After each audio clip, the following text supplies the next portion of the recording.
Bismillahirrahmanirrahim. Assalamualaikum warahmatullahi wabarakatuh. Alhamdulillahi rabbil alamin. Sebentar, turunkan ininya.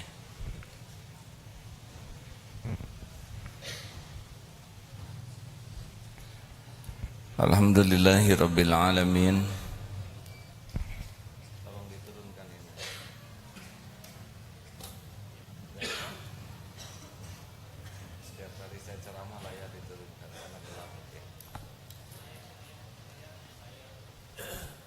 Setiap kali ceramah layar diturunkan ya, supaya backgroundnya tidak gelap. Alhamdulillah, alhamdulillahi rabbil alamin. La haula wa la quwwata illa billahil aliyyil azim. Allahumma salli ala sayyidina Muhammadin wa ala alihi wa ashabihi ajma'in.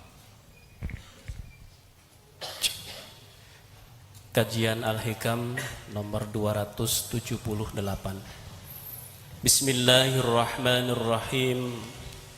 Wa innaman ayqana annallaha yatlubuhu sadaqat talaba alaihi wa man alima annal umura biyadillahi in jama'a bitawakkuli alaihi. Dan bahwasanya siapa yang yakin bahwa Allah menuntut dan menyuruh kepadanya melakukan ibadah, pasti ia bersungguh-sungguh menghadap kepada Allah. Dan siapa yang mengetahui bahwa segala urusan itu di tangan Allah, maka pasti bulat tawakal menyerah kepada Allah. Ini Surat At-Talaq ayat 2 dan 3. A'udzubillahi minasyaitonirrajim. Wa may yattaqillah yaj'al lahu makhrajan wa yarzuqhu min haitsu la yahtasib wa may yatawakkal 'ala Allah fahuwa hasbuh. Barang siapa yang bertakwa kepada Allah, maka baginya jalan keluar dari aneka jenis urusan. Wa yarzuqhu min haitsu la yahtasib, dan Allah akan beri kepadanya rizki yang tidak diduga, yang tidak disangka, dari arah yang tidak disangka-sangka. Wa may yatawakkal 'ala Allah, dan barang siapa yang hatinya tawakal, bulat, yakin kepada pengurusan Allah, maka Allah jamin dia akan dicukupi. Jadi hadirin, masalah terbesar kita bukan masalah yang sedang kita hadapi. Masalah terbesar kita adalah kualitas ketakwaan kita. Kita ini bodoh kecuali dituntun oleh Allah. Kita ini lemah kecuali dikuatkan oleh Allah. Kita ini fakir, tidak punya apa-apa. Jadi prinsip dasar makhluk itu adalah lemah kecuali Allah memberikan kekuatan, bodoh kecuali oleh Allah diberikan ilmu dan bimbingan, dan fakir, tidak punya apa-apa kecuali Allah yang menitipkan apa yang dia kehendaki sesuka Allah, kapan waktunya. Dan kita ini hanya punya dosa. Kalau amal itu adalah hidayah taufik Allah, kalau dosa adalah pekerjaan kita. Jadi kita memang tidak bisa apa-apa, persis seperti bayi yang baru lahir, tidak tahu apapun. Hanya Allah memberikan kekuatan, memberi ilmu, memberi tenaga, memberi titipannya. Untuk menyelesaikan masalah, kalau tidak dibimbing Allah, pasti ngandelin nafsu, berat. Dan Allah memerintahkan kita patuh kepadanya, yang disebut takwa. Takwa itu keyakinan yang berbuah patuh dan pasrah. Dan kalau kita makin takwa, makin datang tuh bimbingan Allah. Makanya yang harus kita cemaskan dalam diri ini bukan masalahnya, karena semua masalah itu sudah dirancang oleh Allah. Yang kita cemaskan, kita kurang yakin ke Allah, kurang patuh, kurang pasrah. Kalau orang-orangnya sudah yakin, patuh, pasrah, Allah suka, ya sudah, urusan itu dibereskan. Apakah dibereskan kita tidak ikhtiar? Terserah Allah. Kalau kita harus ikhtiar, kita akan dibimbing, kita akan dikasih ilmunya, kita akan dengan dipertemukan dengan orang yang jadi jalan, kita akan diatur, diberi ide, diberi gagasan, diberi ketenangan, diberikan langkah-langkah. Kalau mau bicara dituntun bicaranya, kalau mau mikir dituntun pikirannya. Emang dipikir kita ini pinter? Enggak, ya. Kita bahkan tidak mengerti otak kita seperti apa. Betul? Tidak ada yang jago. Yang jago-jago tuh karena Allah saja lagi melindungi. Walaupun ribuan kali terjun, kalau waktunya Allah bikin mati, ya mati saja. Gak ada jago. Walaupun berkuda segitu jagonya, kalau Allah mau bikin jatuh, ya tinggal jatuhin saja. Jadi sebetulnya tidak ada jago, tidak ada ahli. Yang ada tuh ya cuman karunia Allah saja. Makanya kalau kita taat dan Allah mau ngasih jalan keluar, terserah Allah. Mungkin dimasukkan idenya ke kita, kepikir dari tafakur. Mungkin kita dipertemukan dengan orang yang lebih pintar dalam hal ini, sehingga memberikan masukan. Mungkin kita akan dibantu oleh orang-orang yang lebih kuat, yang lebih mengerti, nanti ketemu dengan solusinya. Makanya hadirin, jangan risau dengan masalah yang ada, risaulah kedekatan kita ke Allah. Nah sekarang tentang keperluan kita, ya kita tuh nggak ngerti keperluan kita apa. Coba kita perlu, coba jelaskan. Ini kan pada punya mata ya. Adek, maaf sini sebentar. Tolong jelaskan keperluan untuk menumbuhkan rambut. Pakai sampo, terus pakai vitamin. Iya. Gitu ya. Jadi untuk menumbuhkan rambut tuh pakai sampo dan pakai vitamin gitu. Oh ya, ya. Terima kasih ya. Banyak yang belum punya sampo dan belum punya vitamin, rambutan juga. Coba sini, Adek yang mau diwisuda. Adek kan punya air mata. Tolong jelaskan komposisi air mata serta jumlahnya, serta bagaimana supaya air mata ini ngepas ya, nggak kurang, nggak kebanyakan. Nggak tahu. Sudah berapa lama punya mata? 23 tahun. Tidak tahu kan kita ya. Dek sini ini saya lihat ini lebih jelas lagi.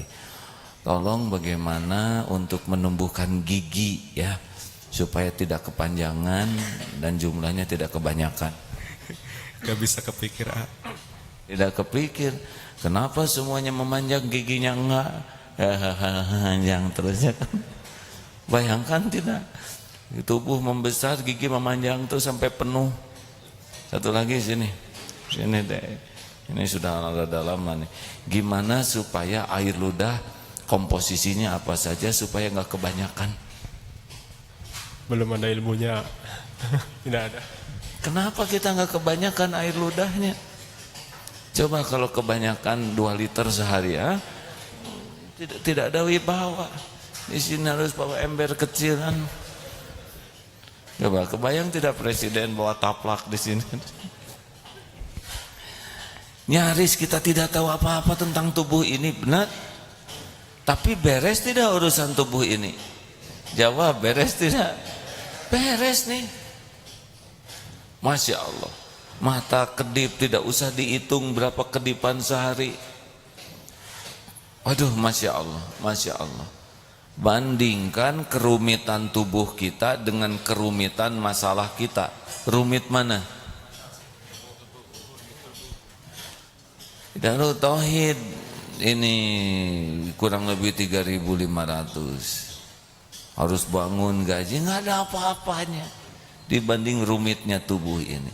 Maka saya tidak cemas dengan persoalan yang ada di Darut Tauhid ini, tentang biaya, tentang gaji, biaya pembangunan, sistem, nggak ada. Yang saya cemaskan kita kurang takwa, kurang tawakal, itu saja. Saya dititipin anak 11, nggak cemas tentang rezekinya, sama sekali tidak cemas, karena saya tahu setiap anak ada rezekinya. Yang dicemaskan ini anak bertakwa enggak, tawakal tidak ke Allah, karena itu yang akan membuat urusan dia jadi beres dan berkah dan dia dicukupi. Bagaimana kita mau mencukupi tubuh ini, tahu juga enggak keperluannya? Nih sini, pokoknya yang dekat-dekat, sebutkan komposisi rambut supaya tumbuh kuat lalu tidak gampang copot. Tidak tahu. Udah tahu jawabannya, jangan niru yang itu, harus jawab. Enggak tahu. Enggak tahu. Kenapa kita rambutan? Ya, yang ke atas dengan yang ke dalam itu nikmat. Yang keluar dari kulit itu nikmat. Yang di dalam kulit akarnya itu nikmat. Sekarang ada yang di dalam aja, nggak ada yang keluar, judulnya gundul. Sekarang ada yang di luar aja, nggak ada akarnya, apa namanya? Botak. Hadirin. Saudara tahu kekuatan rambut ini dahsyat karena struktur rambut ini berpilin-pilin begitu. Siapa yang bikin ini? Apa kita makan sari rambut, sari arang supaya hitam? Kenapa? Nih Bapak yang beruban, bagaimana cara menumbuhkan uban, Pak? Ya, uban pengen hitam keluar putih. Ya. Ini benar-benar luar biasa. Coba, kenapa akhwat tidak berjanggut? Karena kurang bagus dari kerudung ngejendol. Sayang, kita mah kebanyakan mikirnya yang nggak perlu dipikir. Harusnya pikiran kita fokus tingkat ketakwaan. Takwa itu apa sih? Takwa itu hati yang yakin, yang berbuah patuh dan pasrah. Jadi orang makin takwa itu makin yakin dan hasilnya kepatuhan kepada perintah dan juga kepasrahan kepada jaminan Allah. Dan Allah Subhanahu wa taala tahu tingkat ketawakalan kita. Kalau kita makin tawakal, udah urusan kita fahuwa hasbu, diurus, kita akan dipertemukan dengan ini, rezeki kita akan diatur, semuanya ada yang ngeberesin. Kita ikhtiar. Tapi mirip cecak lah, ya. Cecak makanannya nyamuk, nyamuk punya sayap, cecak tidak punya sayap. Coba, mana yang lebih hebat? Cecak mencari nyamuk, nyamuk mencari cecak. Jawab. Bayangkan kalau cecak harus nyari nyamuk, kemana? Dia nggak tahu ada selokan di sana, betul? Baru juga turun, kesedot pakai vacuum cleaner, nggak makan. Dia berjuang di tangga itu keinjak gepeng, mau nyebrang kelindes mobil, masuk ke selokan palid, kapan makan? Terus kalau dia jaraknya 1 meter dari cecak, jatuh, tetap aja ngedeketin itu. Dan apa keperluan nyamuk sama cecak? Bukan makanan dia, betul? Nyamuk kan, cecak kan gak ada darah yang buat disedot nyamuk. Tapi kenapa dia ngedeketin cecak sampai ada dalam jangkauan lidahnya? Karena rezekinya harus ngedeketin. Jelas hadirin, ikan paus itu 4 ton makanannya sehari. Coba kalau bibirnya kecil seperti apa tuh, ikan duyung, bisa kram ini ya. Untuk makan 4 ton ngunyahnya bisa kaku. Tapi dibuat ikan paus itu mulutnya tuh seperti gayung sirip yang besar, ada bolong-bolongnya di sini, dan si makanannya itu dibuat ngumpul. Coba kalau ikan paus makanannya satu-satu bisa kram mulut. Ya. Dibuat ngumpul makanannya. Kenapa makanannya ngumpul?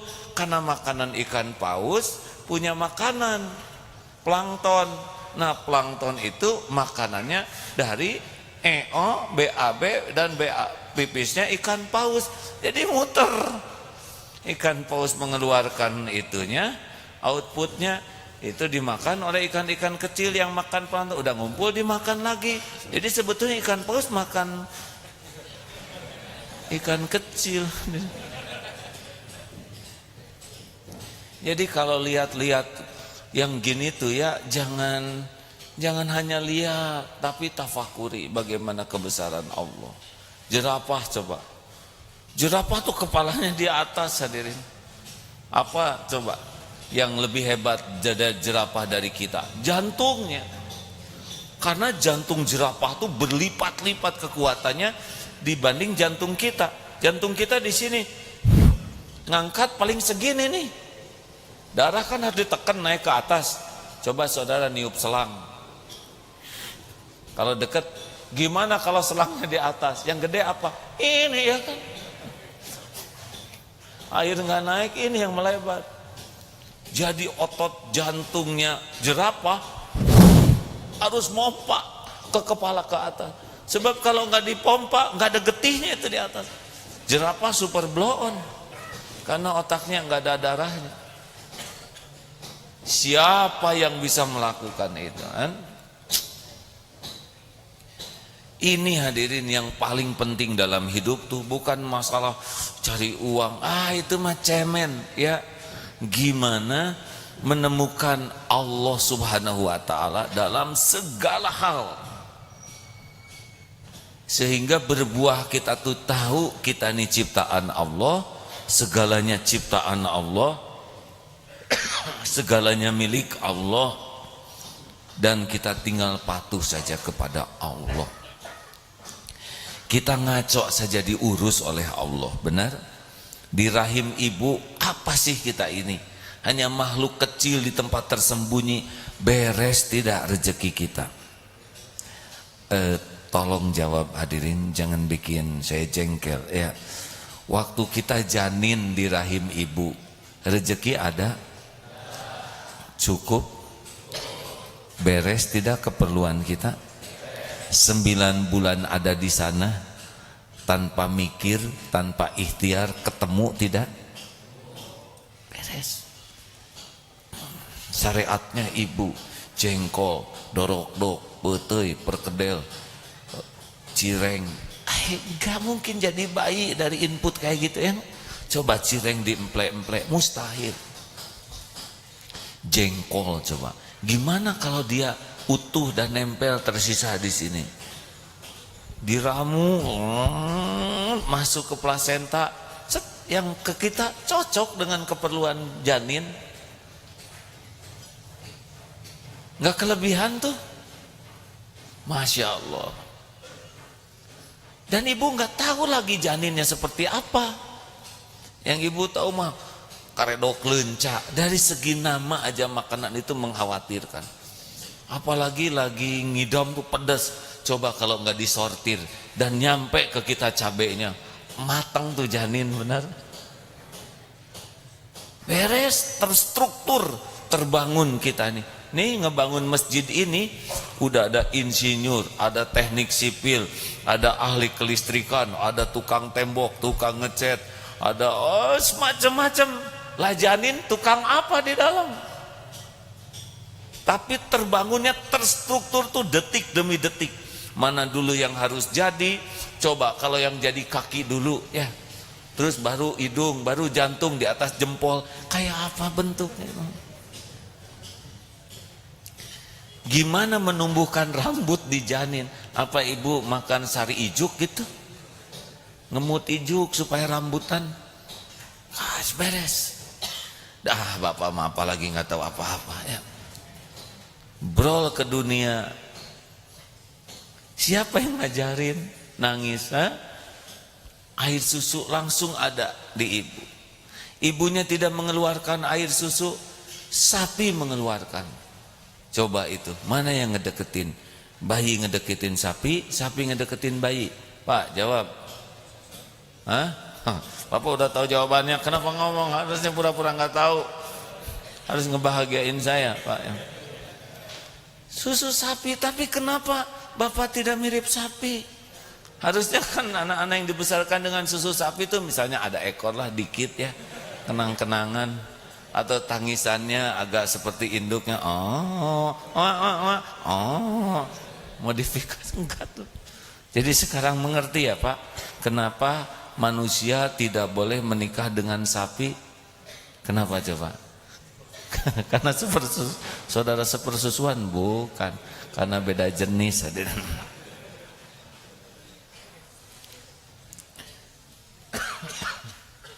Jelas? Jadi udahlah, jangan ribet dalam hidup ini ya. Jangan kebanyakan segala dipikir. Pikirnya bagaimana saya bisa patuh ke Allah dengan sepenuh hati, yakin dengan janji jaminan Allah. Nanti itulah yang akan menjadi jalan beres urusan kita. Dah bukti beres lah. Bapak sudah berapa lama di dunia Pak? Maaf Pak, 55 tahun lah. Bareng dong kita, jangan kembar Pak. Kenapa beda ya? Bapak ini 6 berapa? 61, kacek beberapa bulan. Bulan apa Pak? September, saya Januari 62. Udah lama lah kita. Pernah nggak Pak Allah nggak ngasih makan barang 2 hari gitu?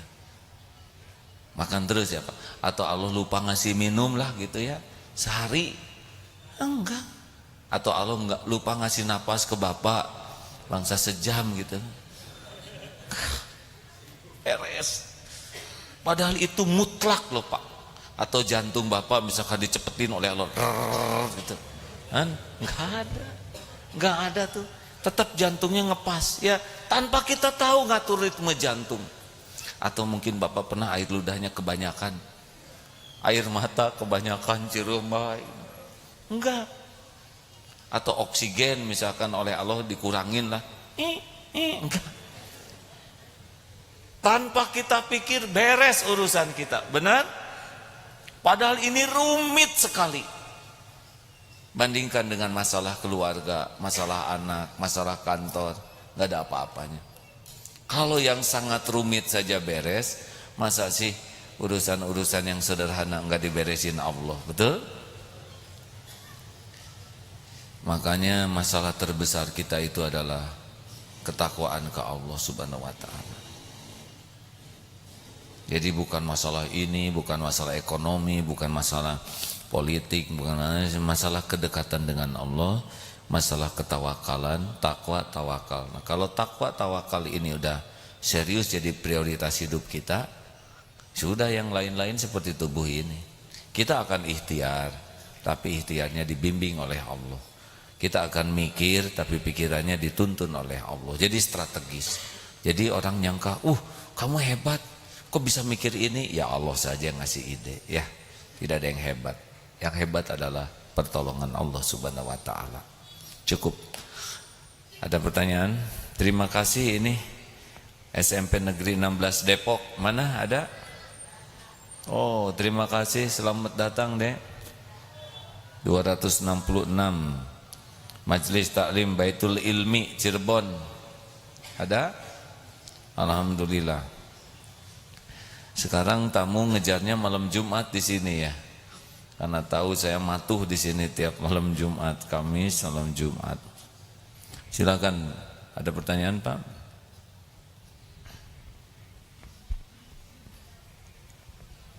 Bismillah, Assalamualaikum warahmatullahi wabarakatuh. Izin bertanya. Silakan. Di suatu masjid ada imam yang bacaannya saya rasa sangat cepat, bahkan seringkali saya tertinggal bacaan di setiap rukunya.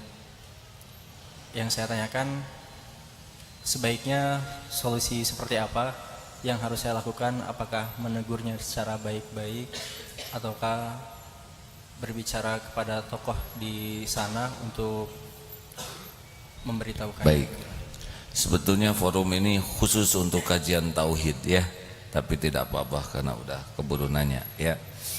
Kalau ada yang seperti itu sebaiknya bicara kepada yang lebih berwenang, yang mungkin perkataannya lebih didengar, yang perintahnya lebih dipatuhi.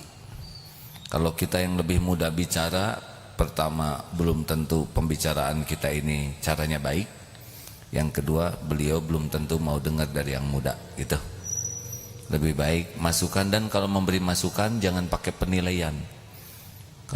Menurut saya imam ini nggak bagus, itu udah penilaian. Pak, saya dengar tadi, nggak boleh sering. Kalau sering tidak jelas.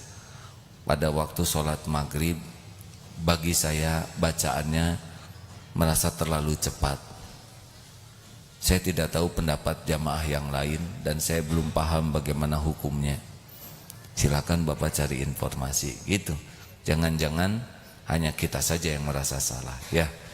Gitu. Ya. Jadi kalau mau mengatakan sesuatu harus bal, benar, akurat, lengkap. Salah satu tidak bal adalah sering. Imam itu sering melakukan kesalahan. Orang itu banyak sekali. Nah, banyak, sering ini tidak jelas. Tuh banyak orang yang kecewa tuh datang ke sana, nanti tanya, berapa juta? Oh, enggak ada jutaan. Berapa ribu? Enggak juga. Berapa ratus? Adalah berapa? Ada 50 orang? Enggak. Berapa orang? Ya ada 2. Kan gimana 2 jadi banyak? Pertanyaan tentang kajian kita ada? Jadi fokusnya adalah hidup ini adalah apa yang Allah perintahkan, itu fokus kita. Dan jauhi apa yang Allah larang. Mikrofon harus dekat, ya. Tanpa mikrofon kurang tersimak suaranya.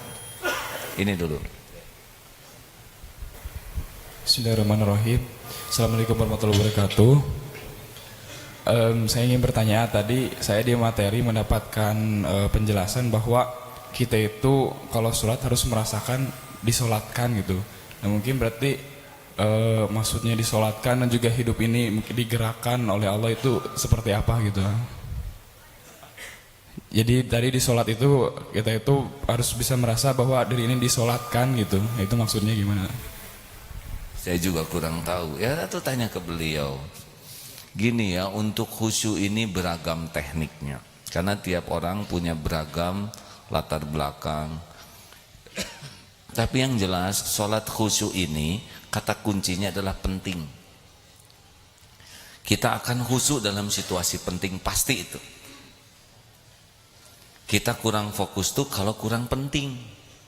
Jadi yang pertama ini, orang baru bisa khusyuk dalam sholat ketika yakin sholat itu merupakan momen penting.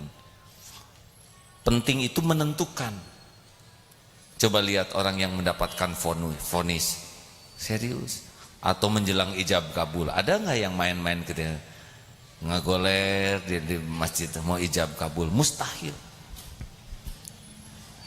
Saya nikahkan saudara Fulan dengan putri kandung saya dengan mas kawin 1 kuintal emas dibayar tunai. Siap. Nah, pasti dia fokusnya sama komandan yang ini ijab kabul Pak ulang. Kan ada yang begitu tuh saya lihat di YouTube. Siap katanya. Salah Pak, dasar tentara yang harusnya terima saya nikah. Siap-siap naon ya. Enggak sah hijab kabul begitu. Fokus. Benar? Pernah lihat enggak pemanah yang enggak fokus? Pasti tetangga yang ngejerit. Pertandingan makin penting makin fokus, betul? Pernah ada yang penaltinya nggak fokus, pasti fokus dengan tekniknya. Jadi pertama kali orang sholat khusyuk tuh dia merasa enggak ini pertemuan penting tidak. Nah sesuatu dianggap penting kalau kita bertemu dengan yang menentukan, pasti penting itu. Nah sedangkan Allah yang menentukan segalanya.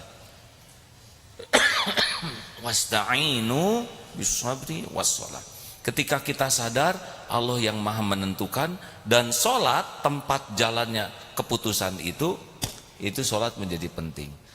Coba yang melamar ke Darut Tauhid atau yang pinjam uang, nggak ada tuh yang pinjam uang sambil main-main. Saya mah ayah sok, saya tenan naon dah kemawelah habis mah. Nggak ada, datang bawa fakta. Ini hutang saya. ini aset yang saya miliki, kalau boleh saya pinjam. Khusyuk. Ya kalau nggak khusyuk nggak dipinjemin ya. Jelas hadirin? Jadi kata kunci khusyuk yang pertama, merasa pentingkah sholat itu. Kata kunci yang kedua, paham atau tidak. Silahkan baca puisi dalam bahasa Rusia yang tidak dipahami, dijamin tuh nggak khusyuk ya. Kurumuy kerebek tong. Selain yang ngomongnya juga jadi lucu, yang dengar padahal yang dibaca sedih. Nah, penyebab kedua kita nggak khusyuk, udah nggak ngerti bacaan sholatnya. Bayangkan, ihdinas siratal mustaqim, tunjukkan kami kepada jalan yang lurus. Itu kan kata-kata penting. Siratal ladzina an'amta 'alaihim, minta jalan orang-orang yang diberi nikmat, bukan jalan orang-orang yang dimurkai, bukan jalan orang yang sesat. Coba orang yang minta petunjuk jalan, Pak, boleh tolong tunjukkan jalan saya ke rumah itu, Pak. Jalan orang yang bahagia, bukan jalan orang-orang yang dipukuli, Pak. Bukan jalan-jalan orang yang masuk jurang. Bisakah Pak bantu? Itu pasti khusyuk kalau dia sadar apa yang dia omongin. Benar? Sekarang nanya pakai bahasa mana gitu yang kita sendiri, bahasa suku pigmi gitu. Enggak bisa. Jadi masalah kedua adalah satu, tingkat kepentingannya. Kalau udah merasa sholat ini penting, dia serius. Yang kedua, kepahamannya. Kalau dia memahami, menikmati. Dan yang ketiga, ini masalah teknis tumanina. Kalau orang sudah bulat tumanina, setiap gerakan, setiap bacaan itu hadir. Saya belum merasakan tuh disolatkan oleh Allah tuh, enggak. Kalau saya sholat, saya merasa aja Allah sedang memperhatikan saya. Allah menentukan saya sesudah sholat ini. Jadi sekuat tenaga dijaga. Gerakan, bacaan, hadir. Mulut berucap, hati hadir. Ya seperti sekarang aja begini. Saya yakin saudara mendengar dan direkam lagi. Sekuat tenaga, hadirlah tiap kata-kata. Jangan ada yang sia-sia. Terakhir, ya. Cek. Bismillahirrahmanirrahim. Assalamualaikum warahmatullahi wabarakatuh. Mau tanya tentang apa namanya? Kan kita itu harus bertauhid kepada Allah begitu ya. Nah, apa-apa itu ada ya Allah yang ngurus. Tapi lama kelamaan itu kita merasa menjadi sombong. Jadi apa-apa tenanglah ada Allah begitu. Tenang ada Allah, apa-apa ada Allah begitu. Nah ini bahkan masalah ke orang lain pun tenanglah ada Allah begitu. Nah ini gimana masalahnya? Emang bener gitu.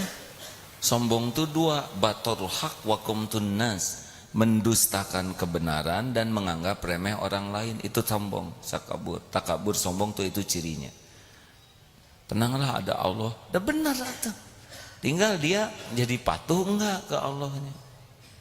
Jadi jauh dari maksiat enggak. Jadi limaat enggak. Satu, tekadnya jadi kuat enggak dekat dengan Allah. Dua, dia jadi banyak tobat enggak. Tiga, jadi jauh maksiat enggak. Yang keempat, jadi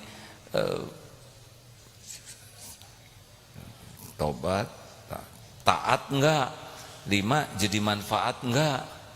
Kalau ngomong gitu nggak ada perubahan pada akhlaknya, berarti nggak yakin. Dia cuman alasan aja. Dan nggak tenang lah. Dan orang yang yakin ke Allah mah nggak perlu banyak omong kayak gitu. Seperti tenang. Itu teh nggak tenang ya. Dan yang tenang asli mah nggak ngomong gitu. Harus kuat. Itu teh belum kuat, Pak. Dan yang kuat asli mah nggak ngomong gitu. Nggak ada riwayat tuh Rasulullah sabar. Aisyah sabar, nggak ada. Jadi seperti apa efek dari omongan tadi ya? Bonus. Itu akhwat tolong tuh sudah ngacung. Tolong diberikan. Mana mikrofonnya? Ya, ini boleh acungkan tangan. Penanya barusan di sini. Ya. Oke, silakan. Yang mana saja yang dulu? Bismillahirrahmanirrahim. Assalamualaikum warahmatullahi wabarakatuh. Rabbi shrah li sadri wa yassir li amri wahlul 'uqdatam min lisani yafqahu qawli. Ini mah mau curhat, boleh? Tidak. Ya. Ini forum bertanya, waktunya singkat. Kaitannya tentang tauhid. Kalau curhat mungkin beda forum, ya. Ini seputar ya sedih juga di medsos orang saling menghujat tentang kasus Ahok ini ya. Yang saya pahami kan jabatan Ahok itu sampai bulan September ya. Tidak tahu. Ya, itu mah ibu ya sebagai anggota Iya, dewan. saya mengingat ayat Al-Insyirah gitu.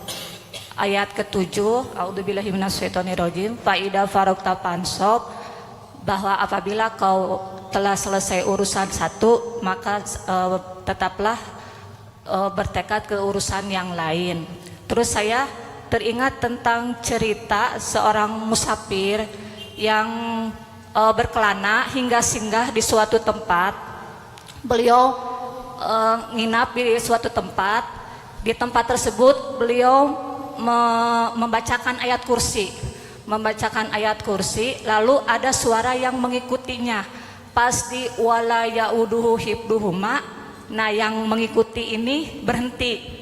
Pas di pagi-paginya di pojok ada yang terbakar, walau alam itu jin atau apa. Nah khawatir saya untuk Pak Ahok ini, karena kan sedih juga Pak ya ayah, saling menghujat satu sama lain. Itu saja yang saya sampaikan. Terima kasih. Wassalamualaikum warahmatullahi wabarakatuh. Waalaikumsalam warahmatullahi wabarakatuh. Karena ini curhat, bukan pertanyaan, maka tidak pantas saya menjawab. Ya, ditanya menjawab pertanyaan curhat, terus gimana? Curahan hati yang mendengarkan, ya. Sudah saya dengar Bu dengan saksama, ya. Terus gimana lagi, ya? Benar kan? Ada pertanyaannya nggak barusan? Tidak ada. Saya terima Bu curhatnya. Persis kayak ijab kabul, ya. Saya curhat kepadamu, saya terima curhatnya. Begitu Bu? Ya, alhamdulillah. Bonus, silakan Pak.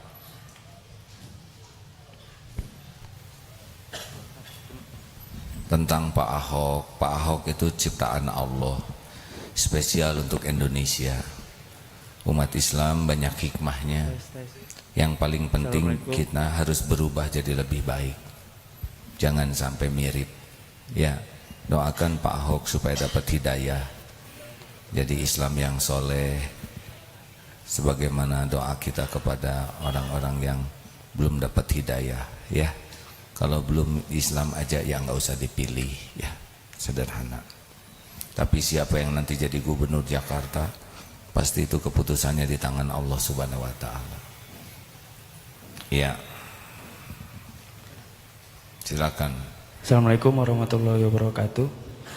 Terima kasih. Sebelumnya saya ingin menanyakan, kenapa sih kita harus sholat gitu kan?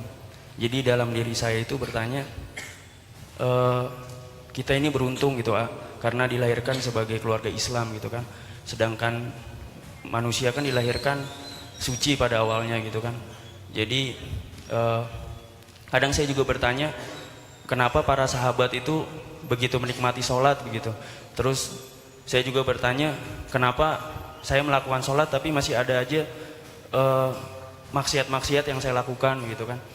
Saya bertanya ke teman saya yang saya anggap berilmu, kenapa sih tujuan sholat kita tuh apa begitu kan? Apakah kita hanya sebagai menuntaskan kewajiban kita gitu? Apakah hanya kita sebagai mencari, katanya dia menjawab mencari ketenangan? Enggak, kita sholat itu pertama takbir. Sholat itu kita dari wudunya harus benar, diakhiri dengan salam, bacaannya harus tartil. Kita harus paham maknanya itu apa gitu. Saya mencari begitu, maksudnya kenapa selalu saya mendekat seperti itu tapi kadang ada maksiat lagi, saya mau coba kayak gitu lagi, kadang ada kayak begitu lagi. Kenapa para sahabat itu bisa seperti tenang gitu, Bahkan kalau dia ada masalah, ada apa, sholat itu kayak nikmat gitu.